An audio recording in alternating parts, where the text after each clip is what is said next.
আজ আমি তোমাদের রান্না করে দেখাবো বাঙালির খুব প্রিয় একটি রেসিপি কাতলা কালিয়া। সীমার ডায়েরির নতুন একটি ভিডিওতে সকলকে স্বাগত জানিয়ে আজকে রান্নাটি শুরু করা যাক।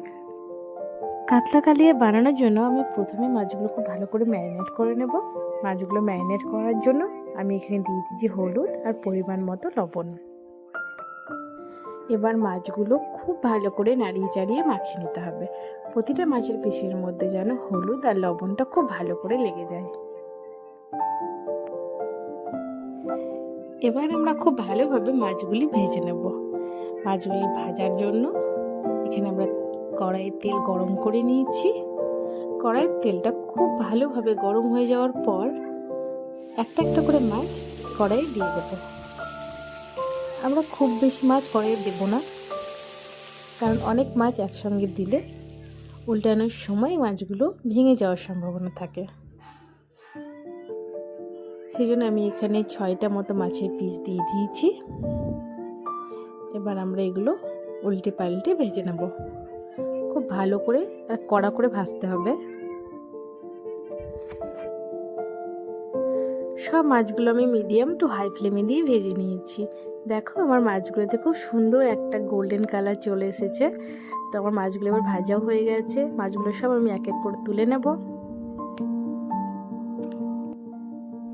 এবার আমি রেডি করে নেবো মশলার জন্য আমি এখানে নিয়ে নিয়েছি পেঁয়াজ, টমেটো, লঙ্কা, আদা, রসুন।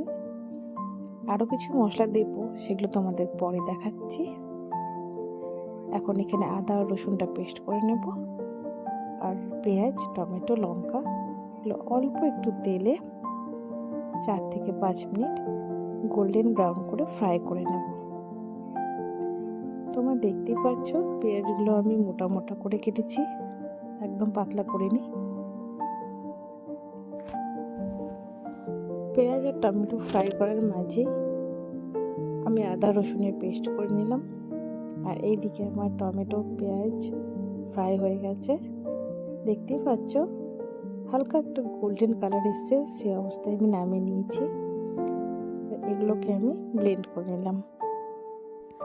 পেঁয়াজ, টমেটো, লঙ্কা আমি যেভাবে ভেজে পেস্ট করলাম, এই পেস্টটা তোমরা কাঁচাও করে নিতে পারো, কিন্তু ভাজার পর পেস্টটা করলে রান্নার স্বাদটা অনেকটা বেড়ে যায়। কখনো ট্রাই করে দেখো, এটা খুব ভালো লাগবে। এরপর আমি মগজ, পোস্ত, কাজু বাটা দিয়ে একটা পেস্ট বানিয়ে নিলাম। তারপর ফোড়নের জন্য দিয়ে দিয়েছিলাম তেজপাতা, শুকনো লঙ্কা। ফোড়ন দেওয়ার পরে আমি প্রথমে এখানে কাঁচা মশলাটা ব্যবহার করে নেব। আদা রসুনের পেস্ট, তারপর এখানে দিলাম একটু কাশ্মীরি লঙ্কা গুঁড়ো, একটু হলুদ। সব মশলাগুলো দেওয়ার পর ভালো করে নাড়িয়ে চাড়িয়ে কষিয়ে নিতে হবে। দেখো কি সুন্দর একটা কালার হয়ে গেল। কাশ্মীরি লঙ্কা দিলে পরে খুব সুন্দর একটা কালার আসে। আর আমি অল্প একটু চিনি অ্যাড করলাম। এটা তোমাদের ইচ্ছে হলে দিতে পারো, না ইচ্ছে হলে নাই দিতে পারো। আর দেখো কত সুন্দর তেলগুলো ছেড়েছে। তোমরা হয়তো রান্নাটা দেখে এখন ভাবছো অনেক তেল ব্যবহার হয়েছে, কিন্তু এত তেল থাকবে না, এখনো অনেক মশলা অ্যাড করতে বাকি আছে। এরপর দেখো এখানে পেঁয়াজ, টমেটো, লঙ্কার যে পেস্টটা করে রেখেছিলাম সেটা আমি দিয়ে দিলাম। এরপর ভালো করে নাড়িয়ে চাড়িয়ে কষিয়ে নেওয়ার পর এখানে মগজ, পোস্ত আর কাজুর পেস্ট দিয়ে দিলাম। সব মশলা দেওয়ার পর ভালো করে নাড়িয়ে চাড়িয়ে কষিয়ে নিতে হবে।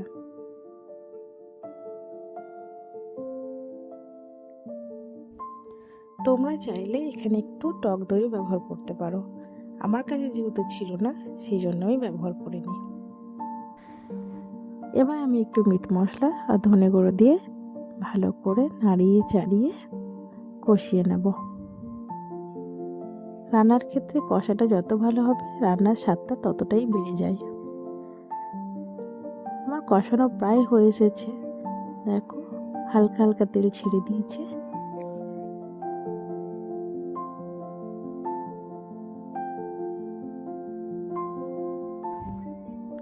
আমি এখানে পরিমাণ মতো জল ঢেলে দিয়েছি।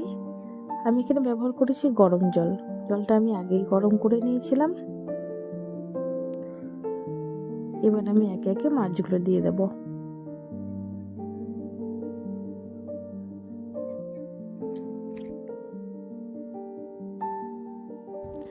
জলটা আমি একটু বেশি দিয়েছি কারণ মাছের জল টানবে। দেখো আমাদের রান্নাটা প্রায় কমপ্লিট হয়ে এসছে। মাছটা ভালোভাবে ফুটে গেলে আমি দিয়ে দেবো গরম মশলা। গরম মশলা দিয়ে নামিয়ে নিলেই তৈরি হয়ে যাবে বাঙালিদের প্রিয় একটি রেসিপি কাতলা কালিয়া। আমার রান্না কমপ্লিট হয়ে গেছে, এবার আমি নামিয়ে নেব। তো আমার প্রিয় বন্ধুরা, অবশ্যই কমেন্ট করে জানিও আজকে রান্নাটি তোমাদের কেমন লাগলো। আর যদি ভালো লাগে চ্যানেলটি সাবস্ক্রাইব, লাইক অ্যান্ড শেয়ার অবশ্যই করে দিও। আর কমেন্ট করে জানিও কাদের কাদের ভালো লাগে কাতলা কালিয়া।